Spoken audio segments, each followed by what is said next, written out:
यो नमो नमः। बेटा ये जो आपकी 8th क्लास की असेसमेंट है वो हम कर रहे हैं, जो वर्कशीट 8, 9, 10th और 11th के बेसिस पे है। पहला क्वेश्चन था आपका नेत्रेण इत्यस्य किम प्रायपदम। नेत्रेण का प्रायपद बताना था। प्रायपद का मतलब प्रायवाची, तो नेत्र का प्रायवाची क्या होता है? चक्षुणा। ठीक है, नेत्र का चक्षु और नेत्रेण है तो चक्षुणा हो जाएगा, इसमें तृतीया आ जाएगी बेटा।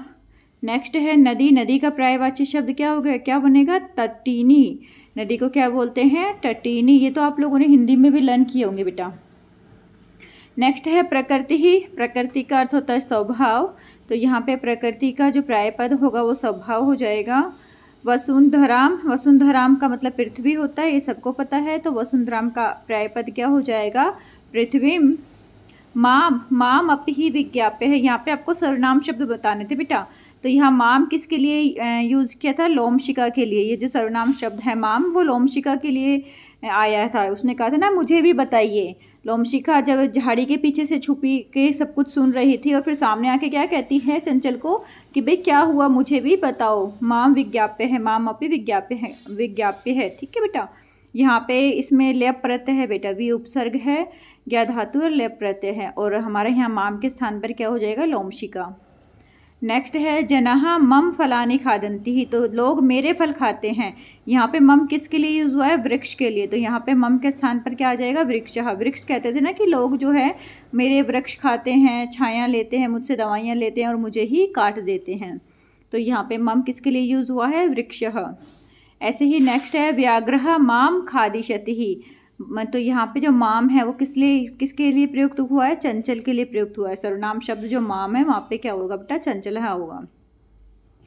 जनः मयि स्नानम कुर्वन्ति ही, लोग मुझ में स्नान करते हैं, तो ये बात किसने कही थी? नदी ने कहा था कि लोग हैं मुझ में स्नान करते हैं और उसके बाद मुझ में ही कपड़े धोते हैं और बाद में मलमूत्र भी त्याग देते हैं, तो ये इसने सबने यही कहा था ना कि धर्म में धक्का और पाप में पुण्य होता है।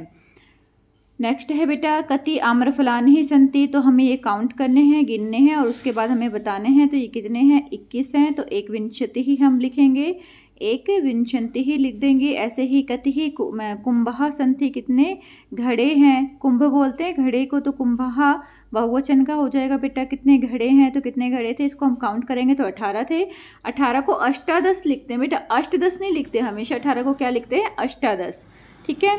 नेक्स्ट है इसको भी हमें बताना था कि ये कितने हैं, तो इसका ये कितने हो जाएंगे? द्वात्रिंशत्। 32 हैं बेटा, ये काउंटिंग इसको करके देखना, ये 32 हैं, तो 32 को क्या बोलते हैं हम संख्यावाची शब्द में, संख्या में, गिनती में द्वात्रिंशत्। ठीक है, तो यहाँ पे आ जाएगा ये बेटा। यहाँ पे कति फलानी संति, कितने फल हैं इसको भी काउंट करेंगे तो हम 19 फल थे ये, तो 19 को क्या कहते हैं? नवदश कहते हैं।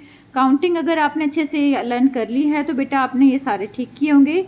कति चित्र पतंगा संति, कितने तितलियां हैं? चित्र पतंगा तितली को बोलते हैं, तो यहाँ पे कितनी थी? 11 तितलियां थी, तो हमने एकादश लिख दिया है। कति कंदुकानी संति, कितने गेंद हैं? तो गेंद को काउंट करो, 15 हैं, पंचदश आ जाएगा। पाषाण शब्दश अर्थ, पाषाण शब्द का क्या अर्थ होता है? पाषाण का अर्थ होता है पत्थर। सदैव पुरतो निदेह चरणम से लिए गए बेटा आगे। निम्नेशु अव्यय कहा, इनमें से अव्यय कौन है? तो अव्यय क्या है? सदैव। सदैव है, अव्यय शब्द है। उत्सव प्रिय भारतीय जनता अहम, यहाँ पर आपको विशेष्य बताना, तो विशेष्य क्या हो जाएगा? भारतीय जनता अहम। और अगर विशेषण पूछता तो क्या होता? उत्सव प्रिय। ठीक है, विशेषण उत्सव प्रिय है बेटा और विशेष्य भारतीय जनता अहम है। पुरतः शब्द का अर्थ पूछा है। पुरतः का मतलब होता है सामने अर्थात आगे, और पृष्ठतः का अर्थ होता है बेटा पीछे। ठीक है, सदैव पुरतो निदेहि चरणम, तो इसमें ये था ना कि हमेशा अपने कदम आगे की तरफ बढ़ाते चलो, सामने की तरफ बढ़ाते चलो, तो पुरतः का अर्थ क्या हो जाएगा? सामने। आरोहणम, इसका विलोम क्या हो जाएगा? अवरोहणम। आरोहण का मतलब होता है चढ़ना और अवरोहण का मतलब होता है बेटा उतरना। ठीक है, तो आरोहणम का विलोम पद क्या हो जाएगा? अवरोहणम।